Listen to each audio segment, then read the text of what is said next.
जहाँ मेरा यीशु मसीह।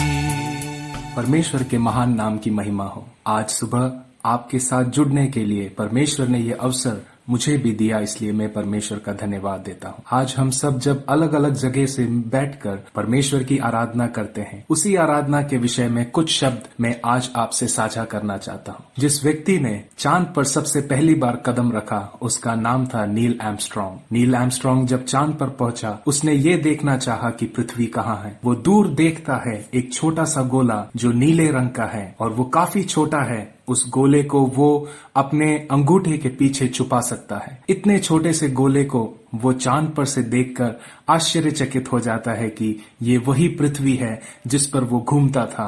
अहंकार के साथ अपने नाम के विषय में वो कहता था, अपनी बड़ाई करता था, सब कुछ भूलकर अपने अहंकार में जीवन बिताता था। लेकिन चांद से जब उसने उस छोटे से गोले पृथ्वी को देखा, तो ये उसे महसूस हुआ कि वो कितना दीन है और कितना बलहीन है। जब नील आर्मस्ट्रांग अपनी पुस्तक में इसके विषय में लिखता है, वो इस बात का वर्णन करने के बाद बाइबल से लिया गया एक पद को वो वहां लिखता है। वो पद लिया गया है भजन संहिता उसका 8 अध्याय उसके 4 पद को वो वहां वर्णन करता है, जहां इस प्रकार लिखा है, तो फिर मनुष्य क्या है कि तू उसका स्मरण रखे, और आदमी क्या है कि तू उसकी सुधि ले। दाऊद जब इस भजन को लिखता है, आकाश मंडल के उस महिमामय उस तस्वीर को देखकर, उन महान तारों को देखकर, उन विशालकाय उस आकाश मंडल को देखकर दाऊद अपने आप को तुच्छ महसूस करता है और ये कहता है कि इतने महान परमेश्वर के सामने मैं क्या हूं जो परमेश्वर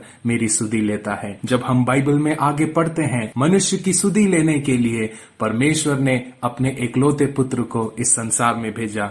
यशाया नबी की पुस्तक उसका 7 अध्याय 14 पद में उस इम्मानुएल परमेश्वर के विषय में भविष्यवाणी को हम देखते हैं। मत्ती रचित सुसमाचार 1 अध्याय उसका 23 पद में जब हम आते हैं, वहां वो भविष्यवाणी पूर्ण हो जाती है और उस गर्भवती से एक बच्चा जन्म लेता है जिसका नाम इम्मानुएल होता है, जिसका अर्थ है परमेश्वर हमारे साथ है। यूहन्ना जब उसका विवरण देता है, वो इस प्रकार कहता है कि परमेश्वर ने मनुष्य के बीच में डेरा किया। जब हम पौलुस के पास आते हैं और जब पौलुस उस बात का विवरण कहता है, फिलिपियों की पत्री उसका 2 अध्याय 6 पद से लेकर 8 पद तक जब हम पढ़ते हैं, वहां पौलुस एक ऐसे परमेश्वर के विषय में कहता है, एक ऐसे मसीहा के विषय में कहता है जो परमेश्वर के स्वरूप में था, फिर भी उसने उसको अपने पास रखने की वस्तु ना समझकर, जो परमेश्वर के तुल्य था, उसने अपने आप को शून्य किया, मनुष्य का रूप लेकर मनुष्य की समानता में मनुष्य के बीच में प्रकट हुआ, और यहाँ इतना ही नहीं, वो मृत्यु तक आज्ञाकारी रहा। जब मैं इन विषयों के बारे में सोचता हूँ तो मैं अपने आप से पूछता हूँ कि क्यों परमेश्वर आप इस दुनिया में आए, क्यों आपने मेरे बारे में सोचा, क्यों आपने मेरे पाप के बारे में सोचा। जब मैं इस सवाल का जवाब जब मैं ढूंढने की कोशिश करता हूँ, मैं एक ही बात याद कर पाता हूँ, वो ये है कि ये सब कुछ इसलिए हुआ क्योंकि वो परमेश्वर मुझसे प्यार करता था, वो परमेश्वर मुझे चाहता था, इसलिए उस परमेश्वर ने अपने एकलौते पुत्र को इस दुनिया में भेजा। प्रभु यीशु मसीह वो इस दुनिया में आया, मेरे पापों के लिए मारा गया, गाड़ा गया और तीसरे दिन जी उठा, ताकि मैं उसके साथ मेल मिलाप कर सकूं, मैं धर्मी ठहराया जा सकूं, मैं उसके करीब आ सकूं, मैं उसे पिता कहकर बुला सकूं और मैं उसकी आराधना कर सकूं। आइए आज के दिन जब हम मिलकर अलग अलग जगह से परमेश्वर की आराधना करते हैं, उस महान परमेश्वर की उस महानता को याद कीजिए। उस महानता को छोड़कर वो हमारे बीच में आया ताकि वो हमसे प्यार कर सके, हमारे साथ वो रह सके और हमें बचा सके। हमारे लिए वो काल्वरी क्रूस पर मर गया ताकि हमें उद्धार मिल सके।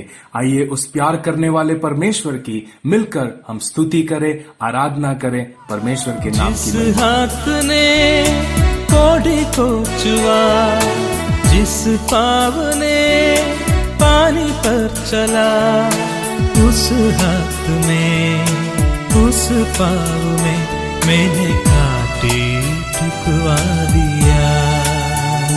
मैं न भूल सकता सूली पर मेरा यीशु मसीह, घुन में लदपद था जहाँ मेरा मेरा यीशु